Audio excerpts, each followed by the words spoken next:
कर ली, परंतु भारत के लिए बहुत महत्वपूर्ण था। भारतीय राजनीति की दृष्टि से अगर हम देखें तो 2024 के वर्ष में एनडीए को स्पष्ट बहुमत मिला था, परंतु भारतीय जनता पार्टी अपने दम पे 272 नहीं क्रॉस कर पाई थी। उसको लेकर जो प्रश्न उठे थे, मुझे लगता है 2025 ने उसको पूरी तरीके से उसका पटाक्षेप कर दिया है। ऑन द लाइटर नोट मैं कहूं, बिहार का जो रिजल्ट आया है उसमें लालू प्रसाद यादव जी का एक बहुत पुराना डायलॉग जो हम लोग बचपन में सुनते थे, दो बातें थी। वो कहते थे, don't cast your vote, vote your caste. Vote your caste का कॉन्सेप्ट गड़बड़ा गया। दूसरा, वो बचपन में हम लोगों ने सुना था, बड़ा उनका फेमस डायलॉग था, आप सबको बताऊंगा, भूरा बाल निकाल रहा हूं।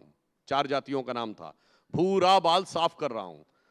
ये कहते थे लालू जी, उनके बिटवा ने आके पूरा बाल साफ कर दिया, मुंडने करा दिया। तो मुझे लगता है ये भारतीय राजनीति के दो बड़े टेकअवेज हैं 2025 के लिए आपके लिए। सुप्रिया जी। मेरे लिए भारतीय राजनीति के दो बड़े टेकअवेज, हमारी सेना के पराक्रम और शौर्य पर तो मुझे लगता है हम जितना बोलें उतना कम है, और बिल्कुल ऑपरेशन सिंदूर एक बात थी। मेरे हिसाब से दो चीजें थीं। इस देश ने लोकतंत्र में पहली बार दिन दहाड़े वोट चोरी होते हुए देखी, साक्ष्य और सबूतों के साथ देखी, संस्थागत तरीके से देखी। एक संवैधानिक संस्था जिसका काम इस देश के लोकतंत्र की जड़ों को मजबूत करना, स्वतंत्र और निष्पक्ष चुनाव कराना, ज्यादा से ज्यादा लोगों को मताधिकार के कारछेक में लाना, वो ना करके उन्होंने सरकार के साथ, पार्टी के साथ मिलकर जबरदस्त वोट चोरी करी। और मैं आक्षेप नहीं लगा रही हूं, सबूत और साक्ष्य के साथ ये सारी बातें हो रही हैं। अब एक ब्राजीलियन मॉडल की फोटो अगर 22 बार वोटर लिस्ट हरियाणा में दिखेगी तो सवाल उठेंगे। अगर 5 महीने में महाराष्ट्र में 5 साल से ज्यादा वोट बढ़ेंगे तो सवाल उठेंगे। मुझे लगता है ये एक बहुत बड़ी बात है और इसको लेकर एक संशय है।